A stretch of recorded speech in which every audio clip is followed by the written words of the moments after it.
Rewind-A-Dynamite from the post-wrestling site. AEW, lighting up the fuse. Sit back and enjoy the bubbly as we hear from John and Waiting.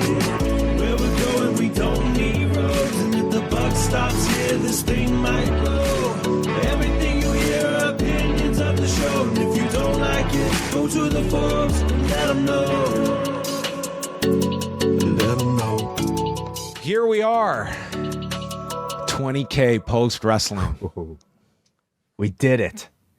We did it. Even after you called everybody pieces of shit if they didn't Only subscribe. if you didn't subscribe. I'm not calling the 20,059 that they were great people. Everybody, clearly the threat worked because we did surpass 20,000 subs. Thank you, everybody who might be watching us or at least maybe subscribe to youtube.com/postwrestling. It's taken us about 8 years to get to this point, so it was not an easy path for us, all right? But we're very happy, very, very happy with the way the channel has grown up until this point. You know, the YouTube algorithm increasingly does not necessarily reward the type of content that we produce. Long form, maybe without We don't capitalize words in our titles. We don't. Not all. We haven't done the annoying. I think we should. Yeah. Maybe for this one, just to celebrate. But yeah, we've been extremely happy with the way the channel has performed and the amount of sort of like stuff we've been producing, and we want to thank everybody for supporting it. Wai got us here. I've ridden his coattails, and he's gotten us to 20K. So thank you, Wai Ting. As a thank you, we are dropping the post profile, the story of Hulk Hogan, which part of me thought of extending based on our news discussion about Brooke. That story has not ended. But so this is a audio version of the 16,000 word story I did on Hulk Hogan. The audio version, chock full of clips throughout his career, the scandals, the controversies, a couple rare interviews that I conducted with the man over the years. All of that. It's currently up for our cafe members. We're going to drop it in the podcast feed on Thursday. There will be a YouTube version. The YouTube version will not have the clips in them because we do not want to get struck down by the YouTube gods. So blame YouTube, okay? We are giving people the option. Subscribe on the podcast feed if you want the full. There are timestamps though for the YouTube version, so maybe what you sacrifice with hearing clips, you do get in the form of I guess some convenience. But we do recommend listening to it in audio form on the podcast side of things, where things are a bit more of a sort of lenient. Still the Wild West. Yeah, but John did a whole lot of great work. First of all, writing this entire document, voicing it, and then finding clips to support the entire thing. So it reads as a very, almost like a audio documentary on the story and the life of Hulk Hogan put together by John Pollock. So set aside, 100 minutes for this? About that, yeah, roughly. Also on Thursday, we're going to be dropping the next Rewind-A-Wai, the long-awaited Rewind-A-Wai. This one we had to delay because of the passing of Terry Bollea. So the best of the WWF Volume 16. This is the one you've been waiting for, okay? I promise you, this is not going to be a run-of-the-mill review. This is one of the more insane WWF VHS releases of its day. From 1988, going to many countries. We're going to get Tatsumi Fujinami. We're going to get the Jumping Bomb Angels. We're going to get Bull Nakano. And we're going to get Mean Gene Okerlund heading down the streets of Tokyo and interacting with Japanese citizens who will not be able to convey how offended they are. You think ESPN made an exception and requested this to be a part of their new streaming service? You know what? I could see Stephen A. Smith taking over the reins of the best of the WWF series, and maybe he will take the reins from Mean Gene. Interesting. All right. I look forward to finally talking about this. Yes, we will sit down and chat with that. And then new G1 show will be out on Thursday with Eric Marcotte and Kate from Montreal. Wai is up with SmackDown on Friday with our man Neil. And then it's John Pollock making a special. I've been invited by Kate from Montreal to join her for Collision Course this Saturday night. So you have your whole weekend scheduled postwrestlingcafe.com. $6, it gets you in the door. Hey, let's not forget, we just did our first review of WWE Unreal. For Post Wrestling Cafe patrons, of course, we are also going to give this very first episode away for free on Friday. So look for this in your free feeds on Friday. But those of you that are already Cafe patrons, look for it right now in your feeds. Spent an hour talking about episode 1. We will be releasing a new episode review every single week on Tuesday. So look for that in the Post Wrestling Cafe. Yes. All right, it is time to get to Dynamite, where they are out of Chicago and into Cleveland, Ohio at the Wolstein Center. And a final number from WrestleTix coming in at just under 3,000 for the evening. And we're starting off with an MJF promo, and he is joined by the CMLL World Light Heavyweight Championship that he won on Friday night at Arena Mexico, and addresses mascot Mark Brisco and says he's going to send him to hell because he's the devil. Mark, you were put on earth to be a loser and a blue-collar bitch, and you're not championship material. You're white trash that got lucky. The fans pity you. That's why they cheer you, and that luck runs out tonight. So, setting the stage for our main event. But immediately, it's to the ring for Jon Moxley and Speedball Mike Bailey, who kicked things off with a pretty hot atmosphere here in Cleveland, and you had Jon Moxley give everything in the world to Speedball Mike Bailey. He got the heat, poking Bailey in the eyes, and Bailey is blinded on the floor as Marina Shafir looms over him and then sweeps him. Kevin Knight gets down right into Moxley's face, which would be a setup for a match that they're going to come back with. Moxley was manipulating the fingers of Bailey.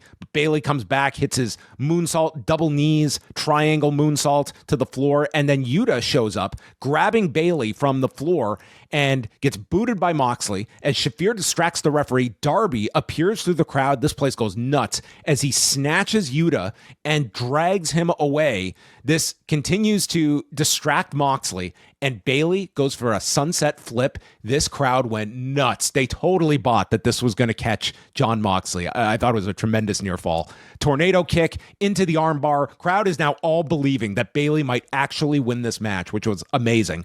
Moxley escapes, gets to the choke, and then finally a Death Rider right on the crown of his head. 14 minutes, 15 seconds as Moxley and Shafir run through the crowd searching for Yuta as Moxley on his way out, like he's not even moving his limp arm, selling the armbar spot from Mike Bailey. But in terms of a match that you knew Bailey was not winning, I mean, Moxley made every person in this crowd try to believe that the upset may be happening. I thought it was a great little match here. I thought Mox was awesome. So ferocious in everything he does. I think Bailey is almost like, he's great all the time from an athletic standpoint, but I think seeing him here basically fend for his life against this monster in Jon Moxley, I thought made his babyface appeal and his comebacks that much more captivating than usual. Great action, great heel work, great near falls. Even, what is essentially a bit of a cold match, I thought was really, really hot just watching this action and listening to this crowd. Yeah, this match, I can't remember how close to Dynamite that they announced this on social media. It was like right up until Dynamite was starting. And this is like, that is Tony Khan's belief that these late announcements are get the most engagement. I don't know if it's the best tact to take, but he believes in it. And that's why you got these announcements. Like, I don't think many people knew you were getting this match till you tuned in tonight. Well, okay. So they did announce Kevin Knight versus Jon Moxley for next week. Does it change anything about your anticipation for the match compared to maybe this one? You've thrown all that social engagement out the window. Instead, I'm going to have to think about this match for a week. I'm going to anticipate it. I mean, when we go back, I'm not saying like everything needs to be announced well in advance, but I did feel that like the early days of Dynamite, especially like year one, like I found that to be a really effective way of just, here are your 3-4 matches and you have a week to just let them simmer. You can promote them on social media. You can build them up over the week, but just announcing a match, like it's great if that sounds appealing to you. But to me, like the art of promoting a match is you announce it and then you give people a reason to want to see this match on top of it. So you weren't going to do that with this one, but I'm just saying from a general sense, I think that it's, one that I don't know how valuable the the social media buzz is that you get by announcing a match, 20 minutes beforehand. Right. Yeah. I mean, maybe they shouldn't announce it at all. Like, oftentimes on WWE TV, for instance, half the card we have no idea. The matches are made by the GM during the show. Renee was backstage. How many interviews did Renee conduct on this show? I think 100? about 5. Yeah, I was going to say about 500, but yeah. She's with Alex Windsor and Timeless Tony Storm. Tony just explains it's a non-sexual relationship and you can't beat us off.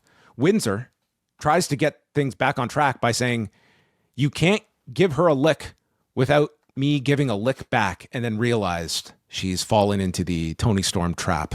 I'm sorry. This was much closer to we're going to kick your A word. That's what I felt like. This is much better. I mean, much better than that, I think. I'm suspecting that like the post All In program might have been some sort of team up between Tony Storm and Amina Shirakawa, and it very much feels to me like an Alex Windsor might be suddenly just kind of put into this position as Tony Storm's best friend as some sort of like substitute for now. Just call me Mina. Why don't you? But I think she's been really great, like in this sort of role. I mean, I do wish the sort of introduction to her might have felt a bit more substantial, but maybe they were handcuffed in that department because of the Mina injury. But just seeing the chemistry that these two have on screen, even in a little interaction like this, I certainly think it's there. I'm taking like an immediate liking to him, and I've been very impressed with Windsor, both in ring but also in her ability to talk and to perform as a scene partner for a Tony Storm here.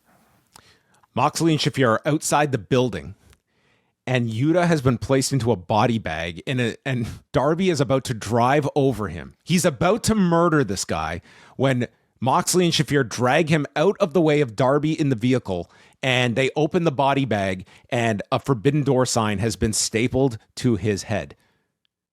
I don't know why I thought of this, but like Adam Copeland has been given a restraining order because of like spearing people, and this Warner Brothers Discovery, they are okay with this.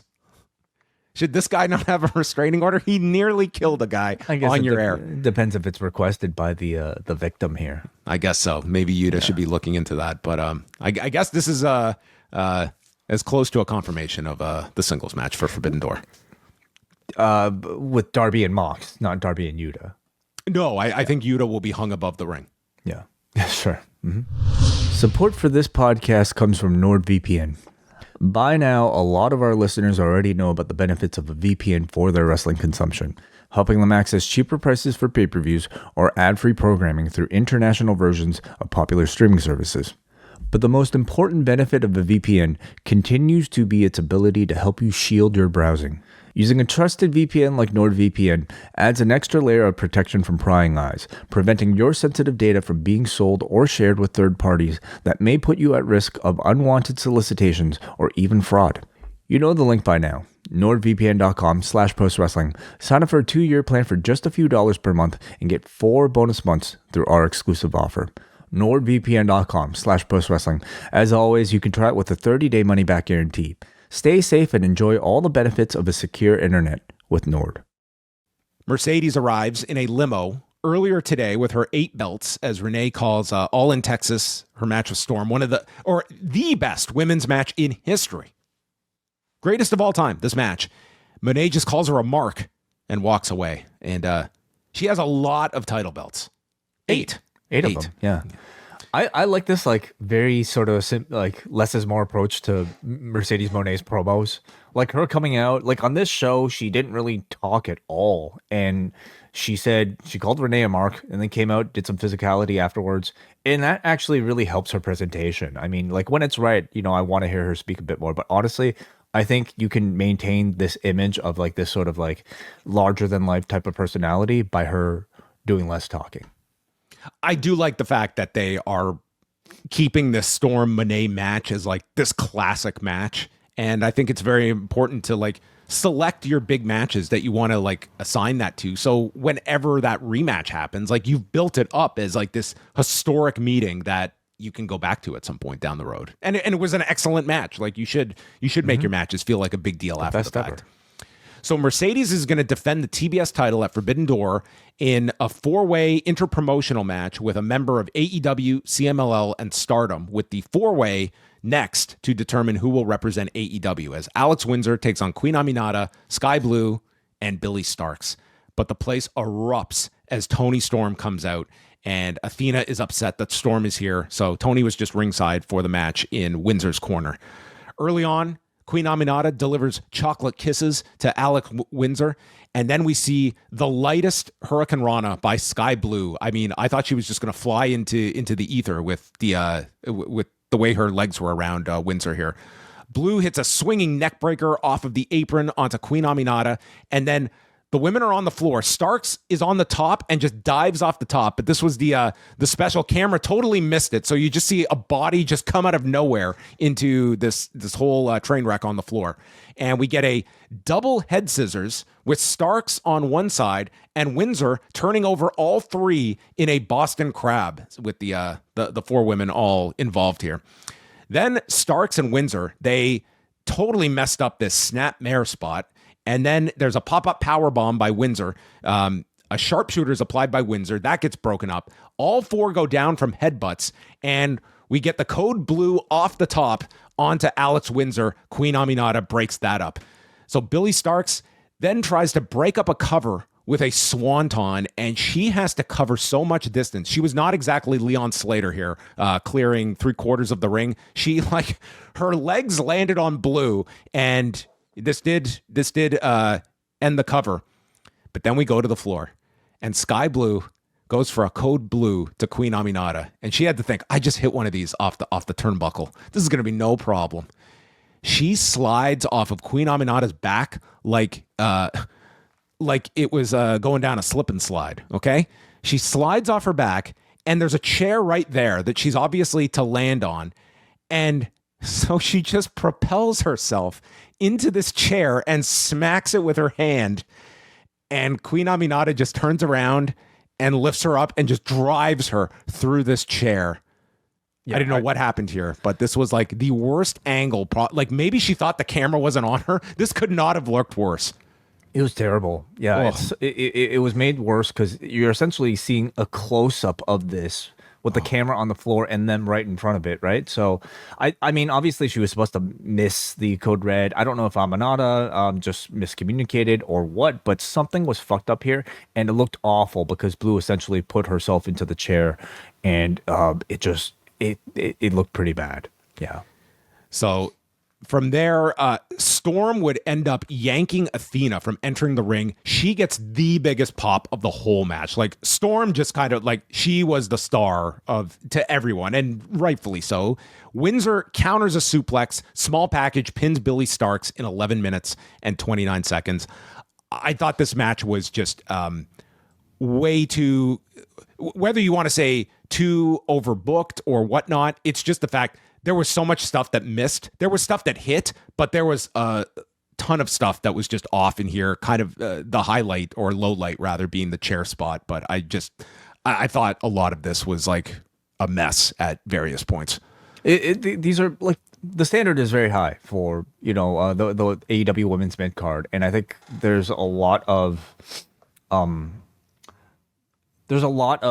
pace, there's a lot of activity and a lot of cool spots that I think are expected of these women in these sort of multi-person matches. And the these are these very elaborate sequences and spots that are all set up, and sometimes they hit and sometimes they miss. And this was one where there was plenty of misses here. It just felt to me like there was just so much that they were trying to get in, and if you execute it, it gets off. That's the expectation. It's kind of high risk, high reward. If all this stuff hits, hopefully the crowd goes wild, and that's the level that these audiences are kind of expecting these matches to be. For me, the code blue on the floor was a big botch that really did take me out of the match. But for me, for the most part, I still enjoyed it. I enjoyed the action. I enjoyed the sort of effort at creativity. It definitely had this almost car wreck mentality where the crowd was into this, and the announcers are just man, this is they're just watching this, and it like you're watching this and there's just several instances where I'm like, if there's someone that doesn't get injured in this match, it will be a miracle, because it just felt like it was like nonstop of everyone just throwing everything at one another. Like there was a certain appeal of that this audience, they were certainly not sitting on their hands for this match by any stretch. Yeah, because I thought the action was consistent enough, and like when I'm watching wrestling, I guess I like, to me, not like even that senton that landed like very Jeff Hardy style, like full weight on the person. I that doesn't bother me, because that could very well happen in a real match, right? So not every move has to look like perfect textbook, but there are instances that break my immersion, and that Code Blue was one of them, unfortunately. So Moné comes out afterwards wearing all her belts, and it's just insane. She passes them one by one to Aubrey Edwards, who can barely hold them up, and then she remains with the TBS title to hold it up in front of Windsor. Storm enters the ring, and Athena sneaks up to the top and nails her with the O-face from behind, as Athena hits a backstabber to Windsor, and we get Moné and Athena locking eyes, and the announcers stating a temporary alliance between these two as they go into their respective matches at Forbidden Door. I like it a lot. Yeah, a team of Moné and Athena. Taking on presumably Windsor and Storm. I mean, kind of makes perfect sense with those two being the matches heading into Forbidden Door. At least Windsor being one of 4 participants in the match with Moné. So I'm enjoying all of this. It's making a lot of sense. Then we go, and I will note, because I rewound to check this, it did label this earlier today. Renee is with the Young Bucks, and they confront the production guy about their entrances these last couple of weeks. They want pyro, they want an LED screen, and they hand over a written note for Justin Roberts with instructions on how they are to be introduced tonight. And Renee is just talking about, man, check out our hot new tag team Brodido tonight, just dismissing the Young Bucks. And then she throws it back to Renee in the ring. She said back to you guys, I'm assuming. Is that what the throw was? The camera goes from her to her, and it was just man, we needed a commercial or something here. But agreed. Like they did label it earlier today, so I did double check that. It's not as though, but it does still appear awkward in a production. It totally is, like, just jarring. Like, yeah, some element, maybe a non-camera to, like, what is it, Excalibur and Taz, before cutting back to Renee, probably be a bit more of a seamless transition, something like this. Or just have Alicia do the Young Bucks interview. They use Renee a lot here. She's and like Alicia did a lot of interviews too. Like there were just a lot of interviews on this show. A lot more than usual. Yes. Like I'm sensing that, and video packages as well. Yeah. And I don't know. I mean, there's going to be criticism for that. There's going to be people that are happy about it. I did feel, I don't know. Like to one person it might be too much, to another person it might be perfectly fine. Well, Renee brings out Kyle Fletcher and the Don Callis family. They replay the attack on Dustin, and Callis says that Kyle probably retired Dustin, just like Okada sent Omega to the scrap heap.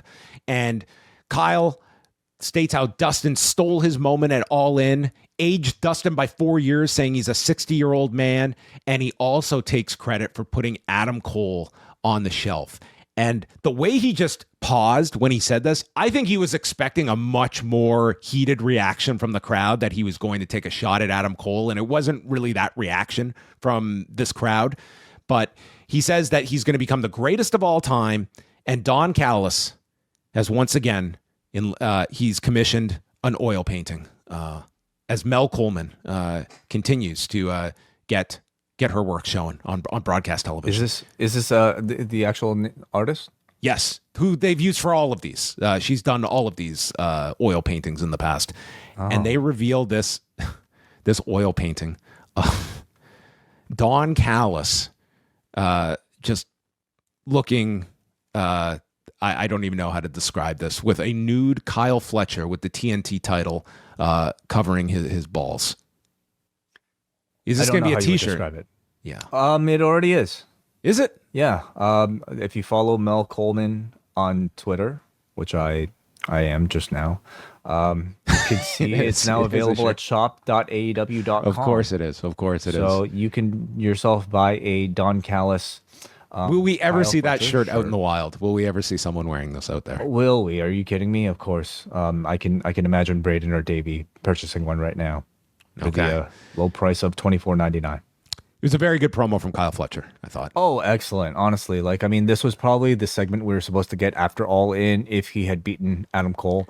And what, like, now that we're like a few weeks delayed from it, he doesn't lose a thing. Dude, I think he gained. I don't think he's having absolutely like, that match with Dustin on Thursday was it was incredible. And there's more heat on him after, like, I mean, the real heartbreak of Adam Cole, which you can actually attribute to Kyle Fletcher, and he should be taking credit for it in storyline. Now he's also presumably ended the career of Dustin Rhodes. He's now the career killer. Yeah. Well, like I very much feel like, and it's not just the shaved head, but like he feels very much like he's in his Randy Orton legend killer phase, just in terms of just confidence, in terms of just like how much you could see him as a real future main eventer. Like, Kyle is it, man. Like, he's, probably a year or two away from winning that world championship and possibly being the top heel of the entire company. Alicia interviews Adam Copeland, who says that Christian showed no remorse last week, but my hands are too full anyway with FTR right now and Stokely.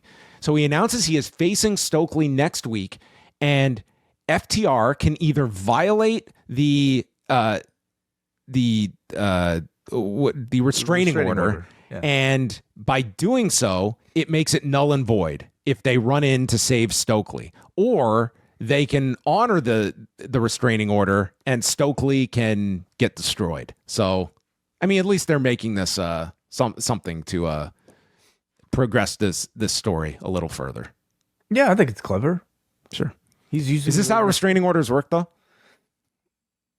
What do you mean?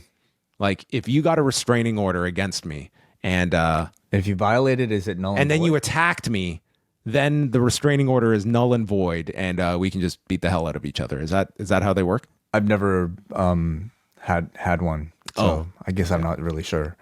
But yeah, so I mean, he did mention Christian here. They're obviously at the moment delaying that because they each have their own programs going on with FTR and also the Matriarchy. Brodido against the Young Bucks. So we talked about, man, the Young Bucks, they're going to have to keep like upping these entrances and like how far can you go. I'm going to say the same thing after this one, because this entrance, first of all, the screen doesn't raise for them at the entrance, so they have to crawl under the screen to make it out into the arena. Then Justin Roberts reads the instructions verbatim as we get the saddest pyro that just limply goes over the screen. And then the Chiron comes up to read Max and Jeremy. And we've got their screen just features Swerve and Ospreay beating them at All In with this terrible font. Then their music goes into this horrible instrumental as the crowd is chanting jobbers. This was tremendous. I thought that and this got so over with the crowd. I mean, it was great. Like, this was even better than last week's, and they have to keep trying to come up with new ways, and I don't know what they're going to keep coming up with, because they threw a bunch of ideas all into this one. Oh, I love it. Like, everything from, the online posters, just abusing Comic Sans, and just the gaudiest imagery imaginable to this Generation Me reference. I love this. It's certainly a lot more fun than I think whatever they were attempting with the EVPs, and it's the type of like humor that I think like they kind of made their names with BTE, and it's made them a lot more entertaining to watch as heels. So I think this was during Picture in Picture, but Taz explains he doesn't like the J word. No, nothing about the A word, but doesn't like the J word, and then says, "I broke in the late '80s. We should be using that word." And Excalibur says, "Well, there were a lot of words that were used in the late '80s that you shouldn't be using now." And I'm sure Taz has had a podcast rant about the use of the word jobber. I'm sure. So Matt tries for more bang for your buck, but Brody just collapses on his back. But they come back. They hesitate on the EVP trigger because they have to figure out the new name for it. And when they say Young Bucks trigger, it's too late and Bandito ducks, so they collide knees. I love that the meeting, like they had a little mini meeting as they were both like pausing the EVP trigger. Yes. In order to decide the name. Great. And then in this incredible spot, the Bucks are on the floor, and Brody, this is kind of like the deal they did with the LWO with Joaquin Wilde, but different, where King helps launch Bandito off the second rope for this gigantic flip over the top. He got such height on this thing and came down. It looks spectacular. Then they try their monkey flip 450 where they won their first round match, but it misses. And then there's a destroyer to Bandito. Swanton, they do the Swanton deal, the Bucks do, but Bandito, after he got this incredible leap off this flip off the second rope, he gets no bounce for this into the sit-out powerbomb. Just did not come off the rope at all, so they could not finish the sit-out powerbomb. Brody King then is to catch Matt on his shoulders on the apron. He nearly drops this guy, and he just powers him back up to hit this DVT. It was an incredible amount of strength here to save this spot. Nick and Bandito then fight on the barricade, and Nick runs into a military press off the barricade. Matt survives a 21 plex after Nick breaks up the cover. There's a fall-away moonsault. Matt kicks out, and then with Nick on the floor, Matt gets hit by the monkey flip into the 450, which I guess is now their finisher, and they pin him in 20 minutes and 26 seconds. Crowd really enjoyed this, and as much as it was like a lot of like great moves and like that aspect, they're just so into these Bucks characters now, and it got like a lot of chants throughout, and Brody just elicited the chants that much more. He was finding a Young Bucks are jobber sign to really build it up as well. So like these characters are very much working for the Bucks. Yeah, awesome match, as you would expect. But now with like the sort of added element of like these fun, like non-EVP Young Bucks characters. Of course, it had everything you would expect from a Bucks match, with lots of really impressive spots and tag partners in Brodido that are like really, really catching on and putting a whole lot of effort in creating creative double team maneuvers. I thought many of them were actually maybe on the verge of failing, but they eventually just saved and got them all, and that kind of made the matches a bit more compelling. It added like this struggle to it because this was not like your Bucks match where you watch all this stuff and it's just like 100% precision. Like there was stuff that was like they were some stuff that just was off, or there was like a struggle behind it, and it was like just rescuing some of these things too. Yeah, it didn't really have the fluidity of like the highest quality Bucks matches, but I kind of found it almost like more ambitious and sometimes more impressive than a lot of the others as well. I'm looking forward to the FTR Brodido match because I think that match will be very different from this one. That one will, will probably be spectacular in its own way, but I think there will be a bit more emphasis on heat building and not as much on the flashy offense, which I fully wanted from this particular match. And we go backstage to FTR, who are interviewed, and they address Copeland and state, we got the restraining order for your safety so that your kids can grow up with you. So a lot of threatened death on this show, and they are not responsible for what Big Stoke is going to do to you next week. So Stokely cuts a promo on Copeland that he's a bully, and you're going to have to tell your family that you got beat by Big Stoke. So they called Beth, or she said, they said your wife has the head of a micro brawler. A micro brawler, yeah. Ouch. Yeah, like he's coming for blood next week, I guess. Yeah. You Hurt Syndicate segment? Prior to this? Oh yes, of course. My usual fault. Renee is with the Hurt Syndicate, and they congratulate Brodido, and they wish the final two teams well because they're going to lose to the Hurt Syndicate. MJF enters, and Lashley and Shelton immediately walk away and says that MVP, we need each other. We don't need Lashley and Benjamin. And MVP explains that you're always focused on yourself, not the team. Your ego is more than anyone can stand. And that's me talking. So MVP is the third one to put the thumbs down and says, we're going to leave you in one piece to go after the championship, but I hope you fail, because if you win, Bobby is coming for you, and it won't be business it'll be very personal. Yeah, interesting. Continuing this breakup, I think I'm still on the side of thinking this is an elaborate ruse, maybe a ruse of the century. How about this Hurt Syndicate office that also looks to have doubled like a shower? Like it had a couch, but that's the only definable trait that would call this an office. I mean, these are just empty rooms in these buildings, aren't they? Yeah, this is the Wolstein Center office. Then we go to an Okada Swerve video, and Swerve comes out and is interviewed by Renee, and she talks about how big this match is and what a big match wrestler Okada is, the best in the world. And she mentions, are you worried about the Don Callis family in all of this? And Swerve is like, no, because they're not allowed to be ringside according to the unified title rules. It's like, okay, well, then there you have it. He says that Okada is a wrestler that is a once in a generation performer, but I'm someone that no one has ever seen before or will ever see again. I put the fear of God into Okada when I looked at him.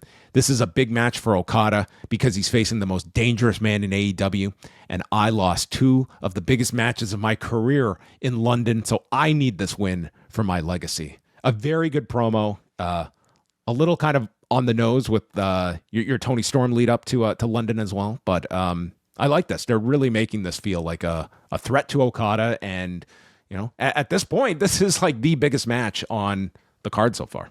Yeah, I'd say so. I mean, MJF and Hangman, I think might have taken that over for now, and then whatever Ospreay has going on for him. But it is one of the co-headliners for sure. Yeah. Renee interviews Queen, or it's Alicia with Mark Briscoe. God, dude, there were a lot of interviews on this show as I'm just scanning through here. So Alicia's with Mark Briscoe. He says tonight MJF is going to pay for his sins. Paige walks in. He always looked up to the Briscoes, but over these last few years, I've really admired the man you've been, and I hope that you are next in line if you win tonight. So he wishes Mark luck.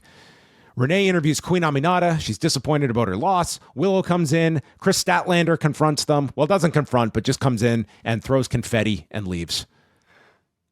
I did not get Chris Statlander in this at all. Like, since when did she become this sort of like, I don't know, a jovial prankster?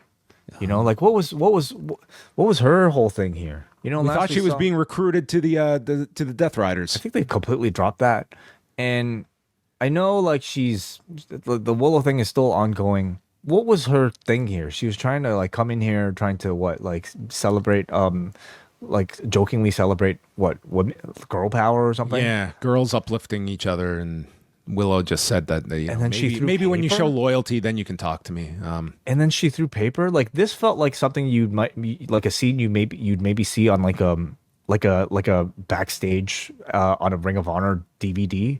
That was only meant to be seen by like 100 people and not a broadcast, because I thought this was completely just bad. Collision on Saturday night in Roanoke, Virginia has Kyle Fletcher against Tomohiro Ishii for the TNT title. Is this the end of Ishii's career? Probably not. I don't know why they wouldn't have. I guess Ishii's not there, so they couldn't really have shot an angle or anything, I would assume. Triangle of Madness will take on Willow Nightingale, Ty Mello, and Queen Aminata. And Hangman Page and Jet Speed will take on Rush, Dralistico, and Beast Mortos, which sounds like that. This looks like a very good lineup so far. This is Virginia? Yes. Yeah, that makes a lot of sense. Page in Virginia. Yeah. Yes. And then next week on Dynamite, they've announced Copeland against Stokely Hathaway and John Moxley against Kevin Knight. No announcement yet of the finals of the Eliminator tournament. Right. And then MJF and Mark Briscoe closes the show. MJF is evading him, going into the crowd, and then there would be several attempts at the Froggy Bow, and each time MJF would roll out of the ring. So they just kept teasing it to try and maximize when Mark would finally hit it. MJF brought a table out. He would use a Boston Crab, but Mark reverses out of that. And somewhere in here, he got kicked in the mouth. And dude, he had a lot of blood in his mouth. It was like, I thought this guy had maybe like lost a tooth. So he fights on the turnbuckle, finally lands the froggy bow, but he can't capitalize immediately. And so it's a delayed cover. Then Briscoe is he puts MJF on the table, goes for the froggy bow, misses, and he crashes through the table. And they do this great count out tease where it's like 8 and Mark stumbles backward and then just makes it up to the apron at 9 into a heat seeker. And then Bryce counts 3, but he has his back turned and doesn't see Mark put his foot on the rope and calls for the bell. And there is no instant replay, obviously, even in the state of Ohio. And Bryce blew it. He blew it. I mean, I guess they wanted an out to protect Mark Briscoe. Didn't really love this finish, honestly. It just feels like a real cop out. But do you see this being a 3-way, or do you think that this was just a way to get to MJF and give Briscoe an out? I could, but at this point, you've kind of promised MJF versus Page, which is the bigger match. So I don't know if, like, you know, the sudden addition of a Mark Briscoe, unless they do it with great storytelling, would receive. It'd probably receive a good reaction, but I do have to say Page versus MJF on its own feels like it's already bigger. So I don't know if they would. I'm very curious to see like how Mark Briscoe changes as a result of this. I mean, he's trying to be a more serious character. He's trying to be more angry and aggressive, and this will only make him more angry and aggressive.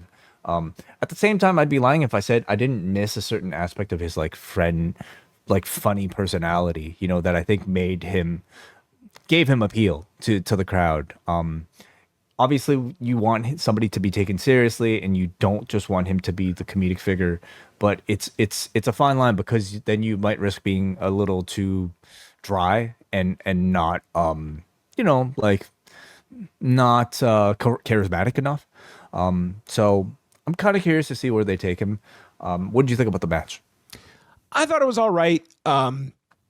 It didn't feel like it was like the most heated in comparison to like the tag match, for instance, or like I thought they had like their moments in the match. The crowd popped for the table spot and such. I wasn't crazy about the finish either. I think that was kind of a underwhelming finish with just like Bryce, you know, kind of missing it. It's like the heat was more on Bryce than it was on MJF for sneaking the win away.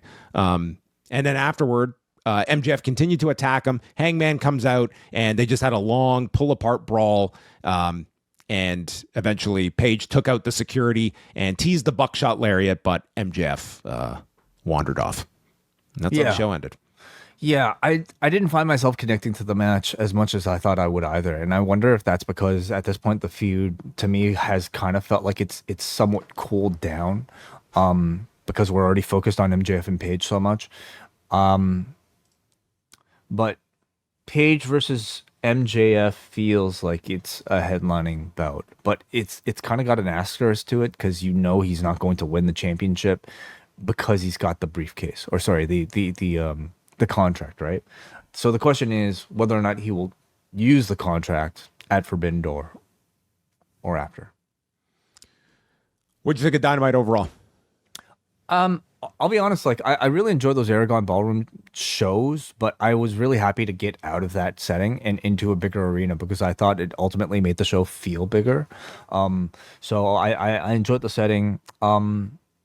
I thought it was a good Dynamite. You know, like the in-ring content is always of a high quality. Mox versus Bailey, the tag team match certainly, and you know, I think you can always see, after watching as much WWE programming as we have, if you're strictly a fan of like bell to bell in-ring action, like Dynamite is still the best show, you know, on a consistent level. So I thought it presented that. Forbidden Door feels like it feels a bit weird, honestly, like to build to, because the only match I'm really feeling at the moment is Okada Swerve. I think they're doing a pretty good job building that up to feel like a special match. You know, you're going to have there's just a lot of like extra components from other promotions that you are anticipating that they've not hinted towards at all, other than the Mercedes match, of course. Yeah. I mean, you've got the four-way match, the tag title match, which we don't have the challengers till the tournament ends. Tony Storm and Athena's been pretty Yes. well done. And then, yeah, you presume, Hangman and MJF, Moxley and Darby. Like, it's shaping up to look like a very good show, but I wouldn't say it's... But we're missing Ospreay. We're missing Kenny. We anticipate Ospreay being involved, but we don't know in what capacity yet. Are we expecting Kenny or no? I mean, I would think he would be on that card. But yeah, I would think so too. Yeah. So how many weeks are we away? It's only like 2.5 weeks away. Okay. It's the 24th. So it's not too much. We got 2 more Dynamites until the show. So I have to think we'd get a pretty full card by next week, don't you think? Yeah, and then that 20th, that's the first week where, like, post G1, where if there's anyone that's going to be flown over, and that's show the home. That's the go home show. It's a go home show, and it's in Scotland, so hopefully you're going to have a pretty hot crowd for an international edition of Dynamite. But that's the earliest you're going to get any of the New Japan people showing up, and like it's like you're not getting any teases of like CMLL. This essentially stuff. Just feels like another AEW pay-per-view. It is like all the major matches are going to be those. I mean, you've pretty much got all your main players on the show locked up with programs aside from Ospreay and Omega at this point, and I guess like the Young Bucks. So there you go, everyone. That is our review of Dynamite, and we're going to say goodbye on the YouTube channel. And of course, we are getting close to 30,000 subscribers. So if you could just hit that button and we start all over again. We're only 9,950 away. It all starts with one. It all starts with one. Okay. Hey, just a quick plug for the XL edition of this particular podcast. We had an extra large edition of our show because we spent about 50 minutes prior to this. So if you guys are looking for more, talking about WWE PLEs moving to ESPN in the US. Big news story that will have a lot of ramifications to a lot of people watching these shows. Obviously, TKO Q2 earnings reports and notes from John Pollock here spoke a little bit about Hulk Hogan and Brooke Hogan appearing on the Bubba the Love Sponge show. John and I spent a lot of time talking about this very, very compelling appearance that Brooke Hogan made on Bubba the Love Sponge. So do check that out in the Cafe edition. We appreciate it as always.